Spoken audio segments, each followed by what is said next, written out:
Assalamualaikum warahmatullahi wabarakatuh. Saya Yeni Nirmai Rahayu dengan NIM 21108014 dari kelas S1 TB 02A. Di sini saya akan menjelaskan materi mengenai regulasi siklus sel.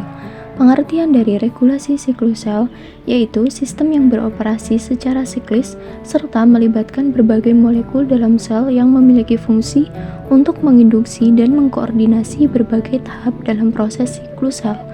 Pada tubuh kita itu terdiri dari berbagai miliaran sel, dan ada beberapa sel itu yang rajin untuk membelah, ada juga yang tidak. Akan tetapi intinya sel pada tubuh kita itu pernah mengalami yang namanya siklus pembelahan selama kehidupan. Nah, itu gambaran mengenai regulasi siklus sel. Pada outline kali ini saya akan membahas mengenai pembelahan sel. Pembelahan sel itu dibagi menjadi dua, yaitu mitosis dan meiosis. Untuk mitosis yaitu sel anakan yang sama dengan sel induknya, sedangkan meiosis yaitu sel anakan yang tidak sama dengan sel induknya. Pada mitosis dan meiosis itu merupakan pembelahan sel yang berbeda, akan tetapi memiliki ciri-ciri yang sama. Pada persamaannya itu dapat dilihat dari 1. Duplikasi seluruh isi kromosom sel sebelum pembelahan. 2. Mempergunakan sel induk sebagai acuan untuk membuat DNA dan RNA. Ketiga, menggunakan serat gelendong untuk memisahkan kromosom. Sedangkan untuk perbedaannya itu dapat dilihat dari perilaku kromosom hasil duplikasi setelah replikasi DNA. Yang pertama, mitosis, itu jumlah kromosom anaknya itu sama dengan jumlah kromosom induknya. Sedangkan meiosis, jumlah kromosom anaknya itu setengah dari jumlah kromosom induknya. Yang kedua dapat dilihat dari materi genetik. Untuk mitosis itu tidak terjadi pertukaran materi genetik, sedangkan untuk meiosis itu terjadi pertukaran materi genetik anak kromosom yang menjadi 4 kromatid atau disebut dengan tetrat. Nah, untuk selanjutnya mengenai keaktifan pembelahan sel. Sel yang sudah terspesialisasi dan tidak akan mengalami pembelahan lagi pada organisme dewasa itu misalnya terjadi pada sel saraf. Yang kedua, sel yang secara umum tidak dapat membelah lagi, tetapi apabila dilakukan induksi akan membelah lagi itu pada sel hati, karena sel hati itu mempunyai aktivitas yang sangat tinggi, seperti itu. Terus ada prinsip siklus sel. Pembelahan sel menghasilkan sel-sel anak yang identik secara genetik. Bagaimana mendistribusikan materi genetik yang identik ke sel-sel anak tersebut. Dan pada sel eukariot diregulasi oleh sistem kontrol molekuler yang meregulasi jalannya siklus sel eukariot. Bila sistem kontrol molekuler gagal berfungsi, regulasi siklus sel itu memainkan peran penting dalam perkembangan kanker. Dan fase mitotik silih berganti dengan interfase dalam siklus sel. Distribusi materi genetik yang identik atau ketepatan pewarisan DNA dari satu generasi ke generasi berikutnya. Dan di sini ada berdasarkan jumlah kromosom sel. Untuk sel somatik jumlahnya ada 46 kromosom, sedangkan sel gamet itu terdiri dari 23 kromosom. Sel somatik itu membelah secara mitosis dan sel gamet itu membelah secara meiosis. Kromosom itu terbuat dari kromatin, kompleks DNA dan molekul-molekul protein terkait yang mempertahankan struktur kromosom dan membantu mengontrol aktivitas gen. Selanjutnya di sini mengenai distribusi kromosom selama pembelahan. Sel sedang tidak membelah atau sedang menduplikasi DNA-nya dalam persiapan untuk pembelahan sel. Kromosom dalam serat kromatin yang rapat, panjang, dan juga tipis. Setelah duplikasi DNA, kromosom berkondensasi, setiap serat kromatin menjadi terkumpar dan terlipat rapat sehingga kromosom itu jauh lebih pendek tebalnya.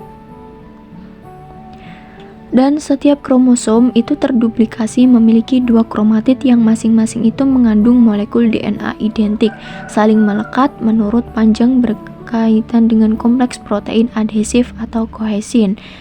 Dan dalam proses pembelahan sel, kedua kromatid itu memisah dan bergerak menuju kedua nukleus baru. Satu nukleus terbentuk pada masing-masing ujung sel, dan pembelahan nukleus itu diikuti oleh pembelahan sitoplasma atau sitokinesis. Untuk sitokinesis itu yaitu proses pembelahan dari sitoplasma yang dua selnya itu akan terpisah, seperti itu. Nah, di sini selanjutnya mengenai fase siklus sel. Fase siklus sel pada sel manusia itu terbagi menjadi 4, yaitu ada fase G1 atau tumbuh, fase S atau sintesis, fase G2 tumbuh sambil mempersiapkan untuk pembelahan, dan fase M atau mitotik. Untuk fase G1 tumbuh itu terjadi kisaran 5 sampai dengan 6 jam. Fase G1 itu sama dengan fase G0. Di sini pada fase 1 itu tahap persiapan ke tahap selanjutnya atau pada tahap fase S atau fase sintesis. Sedangkan pada fase S itu fase sintesis itu sel bertumbuh sambil menjalin kromosom-kromosomnya itu terjadi sekitar 10-12 jam. Itu terjadi DNA replication, atau pada fase S ini fase pembuatannya. Sedangkan pada fase G1 tadi itu persiapan materialnya yang dibuat oleh fase S atau fase sintesis, dan mempersiapkan protein yang sangat banyak, seperti itu. Untuk fase G2 itu tumbuh sambil mempersiapkan untuk melakukan pembelahan. Itu terjadi 4-6 jam. Dan yang terakhir itu fase M atau mitotik. Itu mitosis dan sitokinesis. Kurang lebih itu selama 1 jam. Dan fase mitotik tersebut ada mitosis dan sitokinesis tadi yang sudah saya jelaskan di awal, yaitu proses pembelahan dari sitoplasma yang dua selnya itu terpisah. Nah, pertama itu mitosis dan sitokinesis. Itu pada fase G2 interfase, yaitu ada profase, prometafase, metafase, anafase, dan juga telofase. Yang pertama, interfase. Interfase akhir nukleus itu terbentuk jelas, dibungkus oleh selubung nukleus, mempunyai 1 atau lebih nukleus, dan terdapat 2 sentromer. Yang selanjutnya pada fase profase, kromatin tersusun longgar pada interfase. Di profase akan tergulung lebih rapat, memadat menjadi kromosom.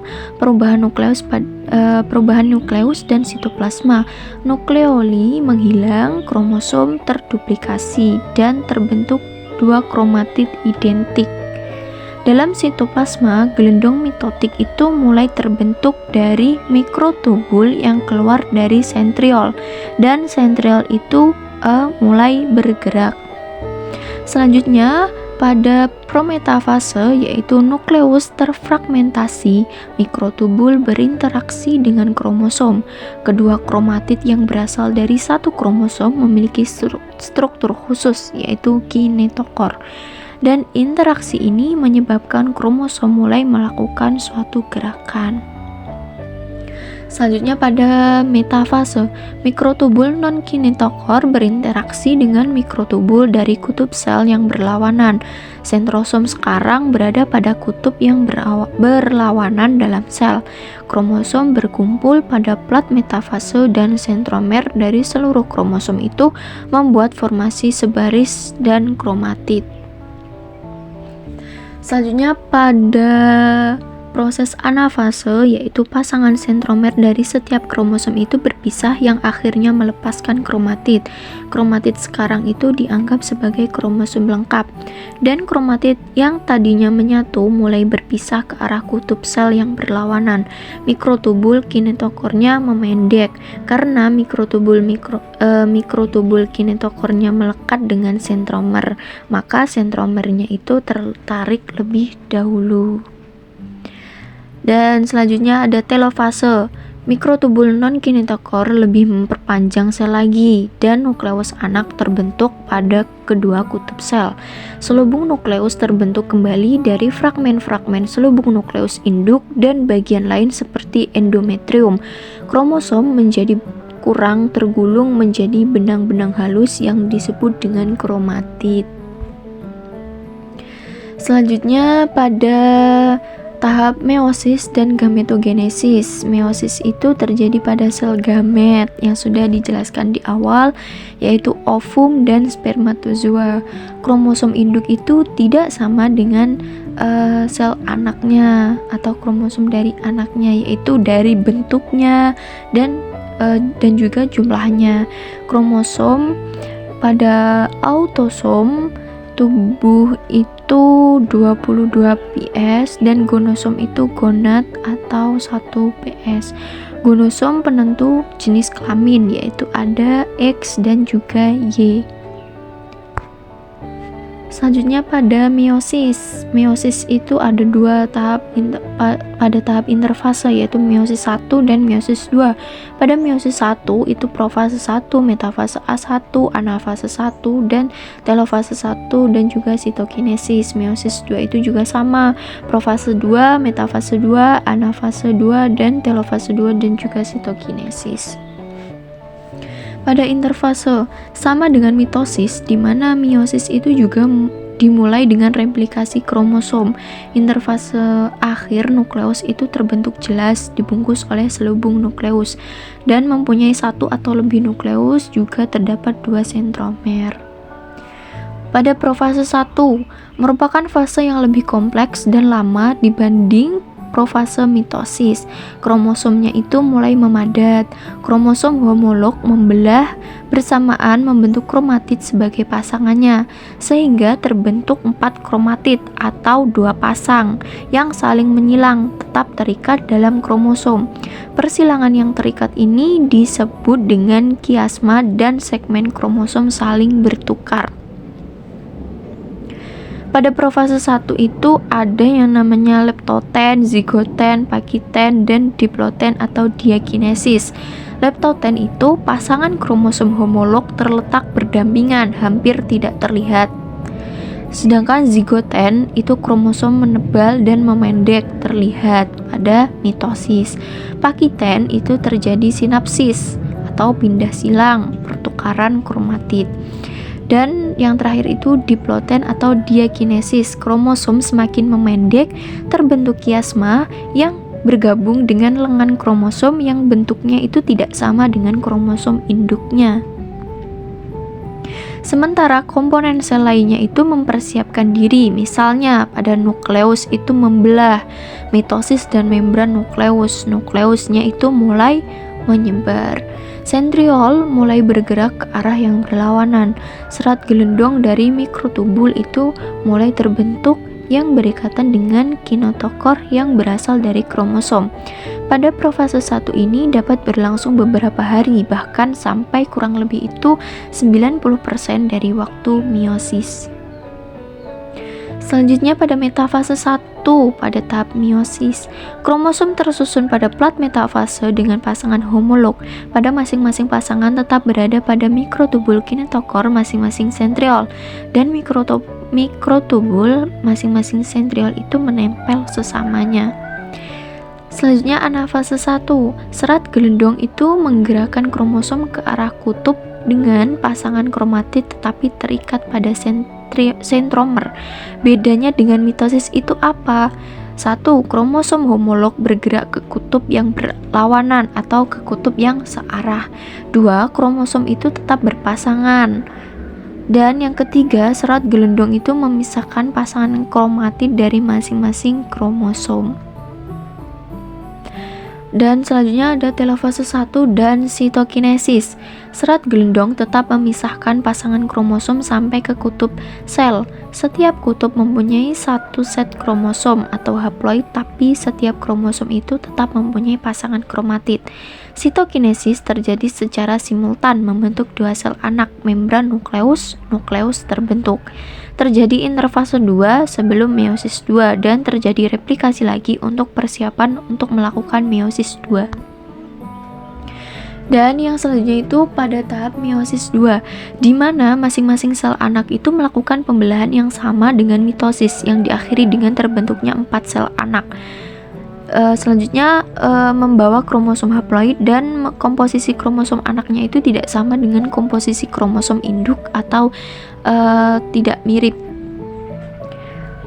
Dan ada gametogenesis. Pada spermatogenesis itu ada spermatogonium, spermatosit 1, spermatosit 2, dan spermatid.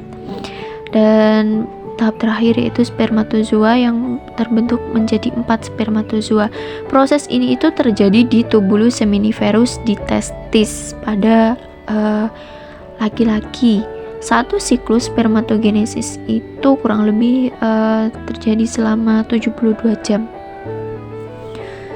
Tahap spermatogenesis. Spermatogenesis itu pada proliferasi, perbanyakan, dan sel secara mitosis atau spermatogonium.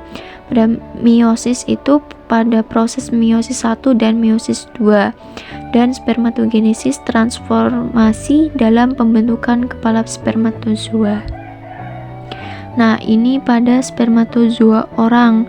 Di situ ada gambarnya pada A itu secara keseluruhan, B, terus C dengan pen lintang, dan pada sel udang fibrosa seperti itu. Terus ini ada spermatozoa abnormal yang terjadi pada manusia, yaitu A itu yang normal, B itu kepalanya gepeng, C itu raksasa, D itu kepala kecil, seperti itu, sampai dengan J yaitu ekor bagian utama dan ujung dusnya. Mungkin cukup sekian materi mengenai regulasi siklus sel yang dapat saya sampaikan. Apabila ada kurang dan lebihnya atau ada perkataan yang kurang berkenan, saya mohon maaf. Saya akhiri. Wassalamualaikum warahmatullahi wabarakatuh.